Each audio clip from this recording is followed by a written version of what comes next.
नमस्कार, गिरीश गुप्ता के चैनल में आपका स्वागत है। आज बात करते हैं जम्मू बेस्ड एक कंपनी की। ये कंपनी राइस, बासमती और नॉन बासमती दोनों तरह के राइस या चावल, इसके अलावा सीरियल्स, पल्सेस और एडिबल ऑयल एंड घी में डील करती है। कंपनी का नाम है सर्वेश्वर फूड्स लिमिटेड। इस कंपनी के बिजनेस मॉडल के अध्ययन करने का अनुरोध हमें एक हमारे बहुत ही passionate investor and viewer Neeraj Saharan ji से प्राप्त हुआ है। तो आज के वीडियो में जानेंगे कि जो सर्वेश्वर फूड्स लिमिटेड है, जो एक 4 रुपए का एक पेनी स्टॉक है, तो वो एक मल्टीबैगर बन सकता है या नहीं। और इस वीडियो को हम कंपेयर करेंगे हमारे पुराने वाले वीडियो से, यानी एलटी फूड्स के बारे में जो हमने वीडियो बनाया था, और वहाँ से हम ये जानेंगे कि दोनों कंपनियों में क्या समानताएं और क्या विभिन्नताएं हैं। तो हमेशा की तरह पहले जान लेते हैं कंपनी के इतिहास के बारे में। तो देखिए, कंपनी का इतिहास वैसे तो बहुत ही पुराना है। ये एक फैमिली ओन बिजनेस था और ये इस बिजनेस की स्थापना, फैमिली ओन बिजनेस की स्थापना 1890 में इन इस कंपनी के जो प्रेजेंट प्रमोटर्स हैं, इनके फोर फादर्स ने की, पुरखों ने की। 2004 में इसे इनके बिजनेस को एक कंपनी का रूप दिया गया। कब उस समय एक प्राइवेट लिमिटेड कंपनी के रूप में इसको रखा गया। उस कंपनी का नाम था सर्वेश्वर ओवरसीज प्राइवेट लिमिटेड। 2010 में कंपनी का नाम बदल दिया गया और सर्वेश्वर ओवरसीज की जगह Sarveshwar organic foods private limited इस कंपनी का नाम कर दिया गया। 2015 में इस कंपनी को एक पब्लिक लिमिटेड रूप में कन्वर्ट कर दिया गया और फिर कंपनी का नाम बदल के जो इनका प्रेजेंट नाम है, यानी सर्वेश्वर फूड्स लिमिटेड, वो कर दिया गया। इसका आईपीओ मार्च 2018 में आया और ये कंपनी लिस्ट हुई एनएसई एमर्ज यानी एनएसई के एसएनई प्लेटफॉर्म पे। उस समय इस कंपनी की जो फेस वैल्यू थी वो 10 रुपए थी और जो आईपीओ आया वो 85 रुपीज पर आया। 2022 में इस कंपनी की लिस्टिंग हुई, डायरेक्ट लिस्टिंग करवा दी इनके प्रमोटर्स ने पीएससी के और एनएसई के मेन बोर्ड प्लेटफॉर्म में। सितंबर 23 में दो एक्चुअली कॉर्पोरेट एक्शंस हुए। क्या क्या दो कॉर्पोरेट एक्शंस थे। पहला, तो इन्होंने अपनी जो फेस वैल्यू है जो 10 रुपए की थी उसको घटाकर 1 रुपए कर दिया, यानी स्प्लिट कर दिया। और सितंबर 2023 में दूसरा जो कॉर्पोरेट एक्शन था, तो उन्होंने हर एक शेयर के बदले में 2 बोनस शेयर इशू कर दिए। सितंबर 2025 में ये एक इन्होंने फिर कैपिटल रेजिंग की और एक राइट्स इशू ये लेके आए और हम 47 शेयर के बदले 12 शेयर राइट्स एंटाइटलमेंट था, यानी जिनके पास ये ऑलरेडी शेयर्स थे उनके हर 47 शेयर्स के बदले में 12 शेयर इन्होंने जारी किए। और वो जारी करने की जो वैल्यू थी, यानी उस समय जो राइट्स का प्राइस था, वो 6 रुपए पे इन्होंने जारी किए। अब जो ये शेयर है वो लगभग 4 सवा 4 रुपए पे ट्रेड कर रहा है बाजार में। 1 रुपए की फेस वैल्यू है। तो इस प्रकार से अगर मैं रिटर्न निकालूँ इस कंपनी का, तो इनका जो आईआरआर है, इंटरनल रेट ऑफ रिटर्न, वो लगभग 2.6% के आसपास आता है, जो बहुत ही कम है। यानी आईपीओ के बाद से इस कंपनी ने जो अपना सेविंग्स बैंक अकाउंट का जो रिटर्न होता है, जो ढाई पौने 3% लगभग, उस प्रकार का इसने रिटर्न दिया है। बहुत ज़्यादा कोई कैपिटल एप्रिसिएशन इस कंपनी में हुआ नहीं है। डिविडेंड इस कंपनी ने कोई दिया नहीं है। अब जानते हैं कंपनी के बिजनेस के बारे में।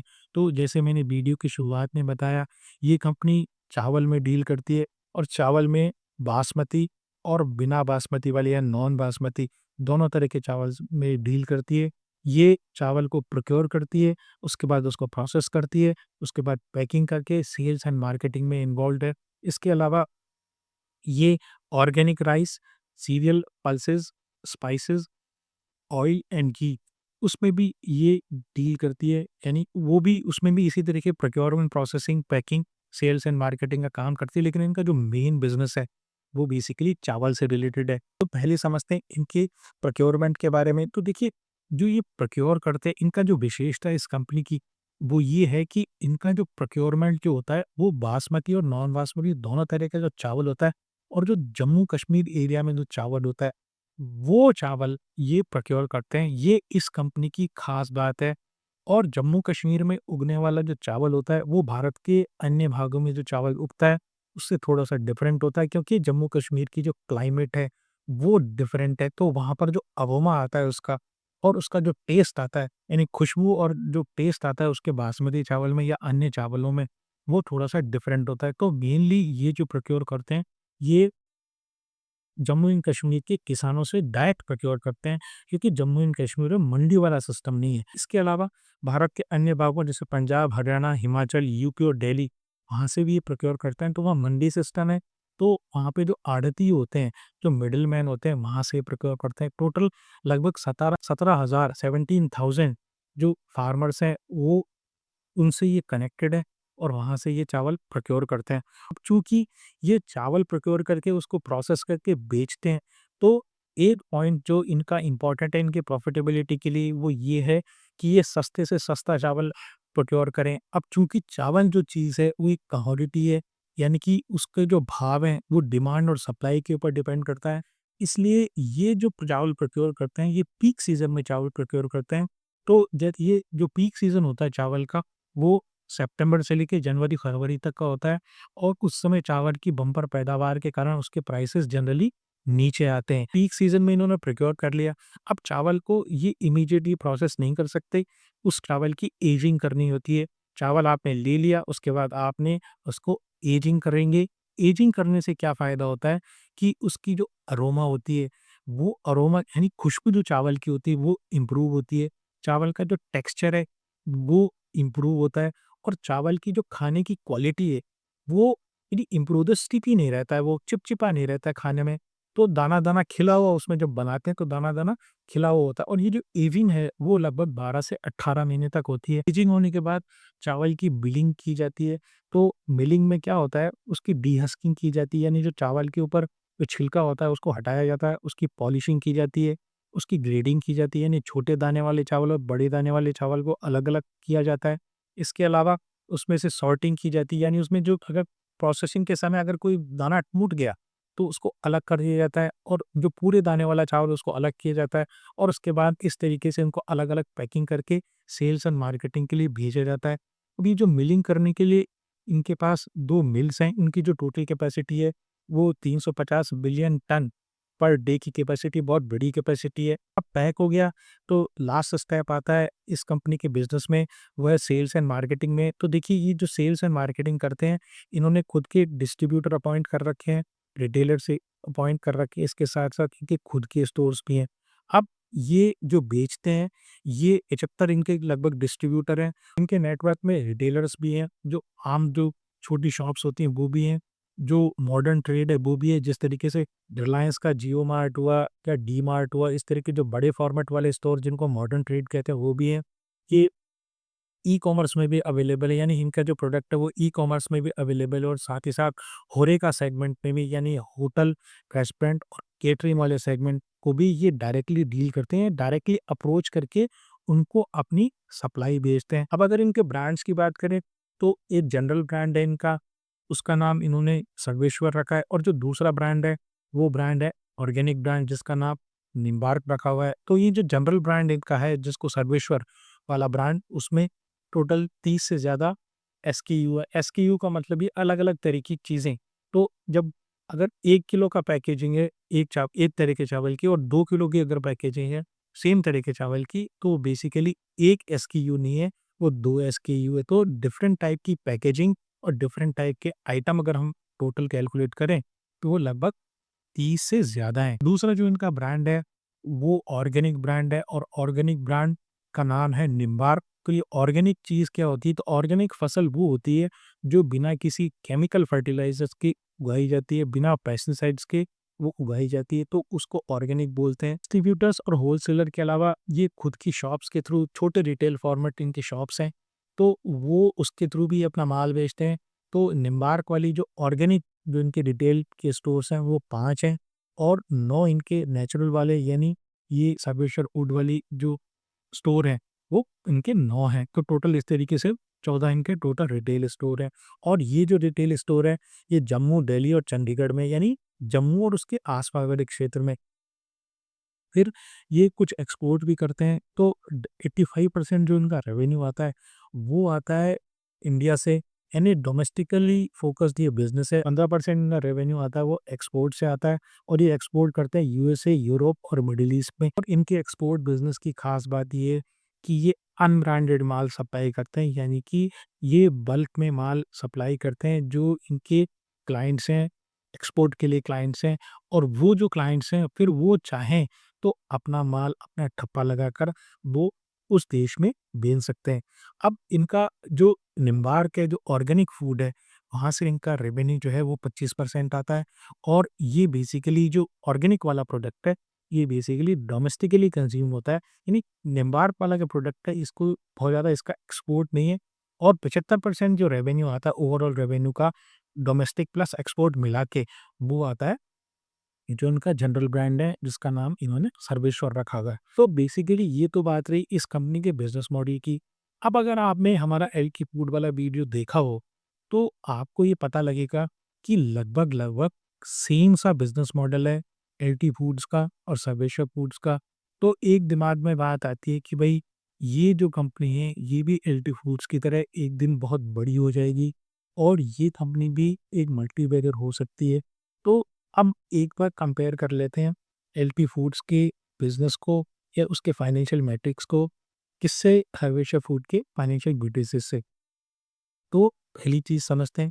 पहली चीज़ ये है कि एलपी फूड्स का जो मार्जिन है वो मार्जिन है 11%, 11% मार्जिन है और जो सितंबर 2025 में जो सर्वेश्वर फूड्स का मार्जिन था वो था मात्र 5.19। इस मार्जिन वाली बात को एक उदाहरण से समझ लेते हैं। सिंपल उदाहरण से मान लीजिए एक शॉपकीपर है, उसने कोई एक प्रोडक्ट बेचा 100 रुपए में।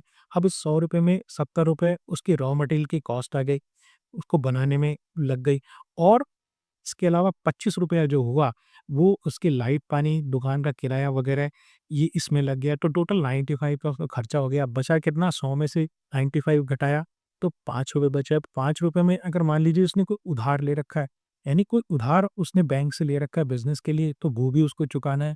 साथ ही साथ कुछ अपने बचत करके अपने घर खर्च भी उसको अपना घर भी चलाना है और इसके अलावा जो बच जाएगा, उससे जो जो ब्याज का मूल है, यानी एक तो इंटरेस्ट आप पे कर दिया, तो आपने मेन जो उसका प्रिंसिपल है, जो आपने रकम ले रखी है बैंक से, वो भी तो चुकाना है, वो भी तो जो कुछ बचेगा आपके पास उसी में से चुकाओगे।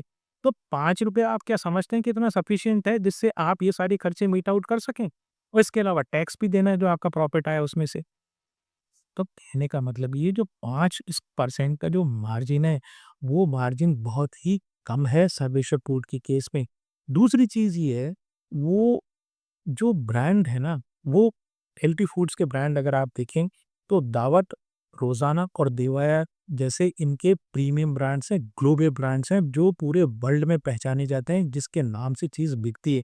और जो बासमती के क्षेत्र में जहाँ तक मुझे ध्यान है, लगभग 30% इनका मार्केट शेयर है भारत में बासमती के मार्केट में और लगभग 50-55% मार्केट है अमेरिका में।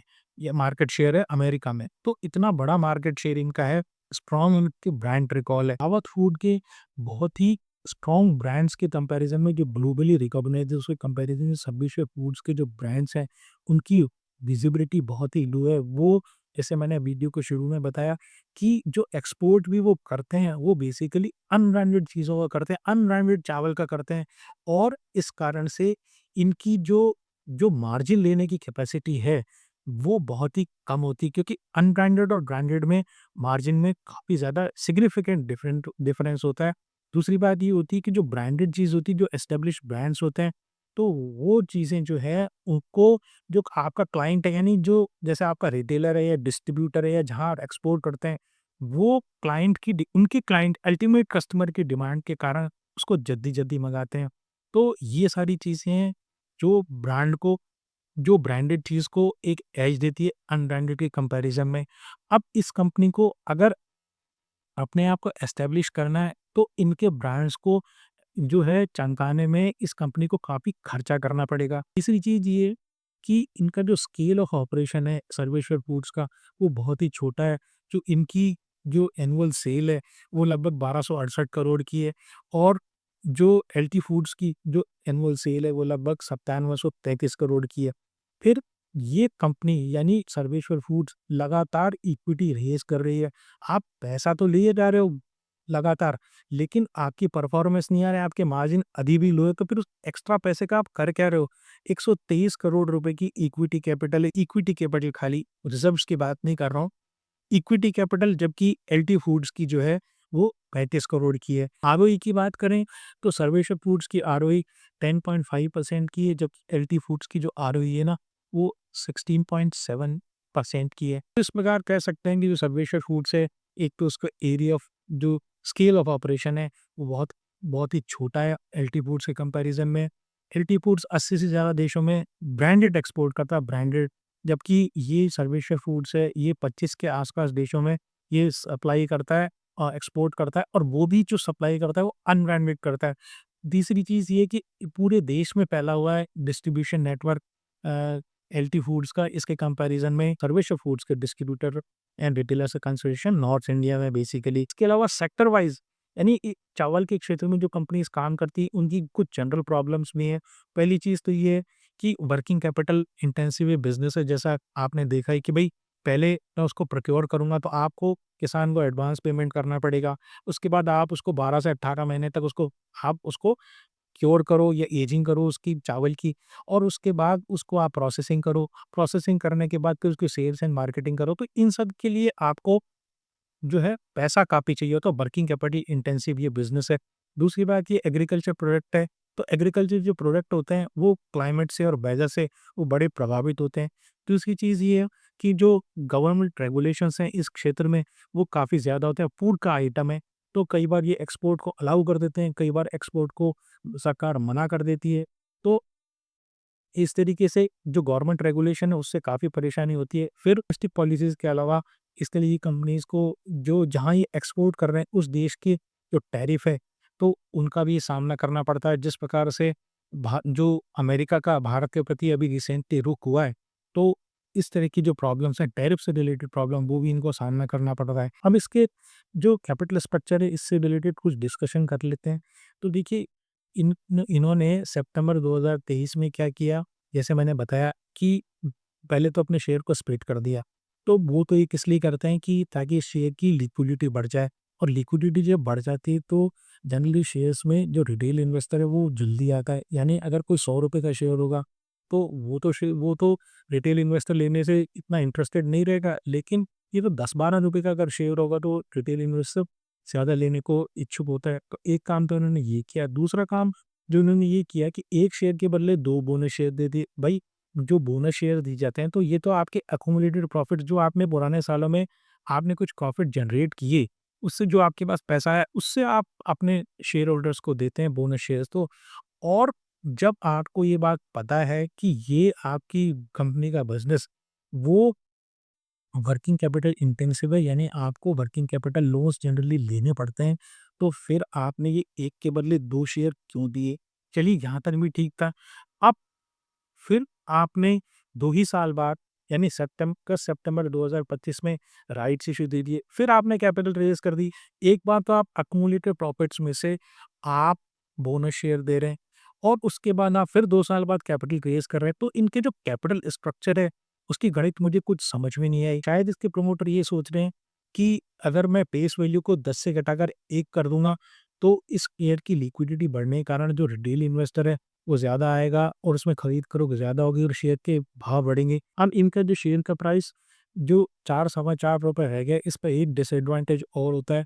बहुत से जो अच्छे निवेशक होते हैं, वो कंपनी की तरफ ध्यान ही नहीं देते, और ये जो कंपनी है, उसको ये मानते हैं कि भई ये कंपनी है, ये तो पेनी स्टॉक है, तो पेनी स्टॉक में बहुत सारे लोग ऐसे होते हैं, बहुत सारे जो इन्वेस्टर्स चाहे इंस्टीट्यूशनल इन्वेस्टर्स भी इस तरह के होते हैं, जो पेनी स्टॉक की तरफ देखना भी नहीं चाहते। अब मार्केट कैप की बात करूँ तो इस कंपनी का जो मार्केट कैप है वो बहुत ही छोटा हो गया है। 517 करोड़ का मार्केट कैप है। डेट टू इक्विटी हर ₹100 की इक्विटी पर ₹57 का इनके ऊपर कर्जा है, और आरओई जैसे मैंने बताया वो 10.5 है। पीई इनका 17 का है। 3 साल की सेल 23% बढ़ी है, और 3 साल का प्रॉफिट 100% बढ़ा है, लेकिन ये लो बेस पे है। यानी लो बेस का मतलब जो पुराना नंबर था वो इतना छोटा था कि उसमें थोड़ा-सा भी परिवर्तन आता है तो आपको वो परसेंटेज टर्म्स में बहुत बड़ा लगता है। एक प्रमोटर के पास 41% है, एफआईआई-डीआई के पास कुल मिला के आधा परसेंट से भी कम है, और पब्लिक के पास रेस्ट 58% है। दूसरी बात ये है कि दिसंबर 2022 में मात्र 1769 शेयर होल्डर्स थे, 1769, और अब 3 साल बाद यानी 3 साल से भी कम समय में सितंबर 2025 में ये जो शेयर होल्डर्स हैं, ये बढ़कर 3,35,830 हो गए, यानी जो सारा माल है वो प्रमोटर से जो ट्रांसफर हो गया है रिटेल इन्वेस्टर को, रिटेल इन्वेस्टर इसको लेके बैठा है। और आपने, जैसे मैंने बताया, आपने ये देखा कि जो इसका रिटर्न है इन दिनों में, यानी 2018 में जो इनका आईपीओ आया, उसके बाद इनका जो रिटर्न है वो मात्र 2.6% है। तो ये रहा सर्वेश्वर फूड्स का बिजनेस मॉडल और इसका एलटी फूड्स के साथ कंपैरिजन। चावल वाली कंपनीज में अगर आप इन्वेस्ट ही करना चाहें तो आपका जो इन्वेस्टमेंट होना चाहिए वो सेक्टर लीडर में होना चाहिए। और छोटी कंपनीज में ये आप आशा मत कीजिए कि वो मल्टीबैगर बनेगा, 4 रुपए मेरा चला जाएगा तो क्या होगा। आपको शेयर बाजार से पैसा बनाना है, ना कि पैसा कमाना, चाहे वो 4 रुपया ही क्यों ना हो। हमेशा की तरह इस शेयर में किसी अन्य शेयर में खरीदने या बेचने की मेरी कोई राय है नहीं। अगर आपको मेरा प्रयास पसंद आया हो तो चैनल को सब्सक्राइब करें, वीडियो को लाइक करें और शेयर करें। आज के लिए इतना ही। नमस्कार, धन्यवाद, जय हिंद।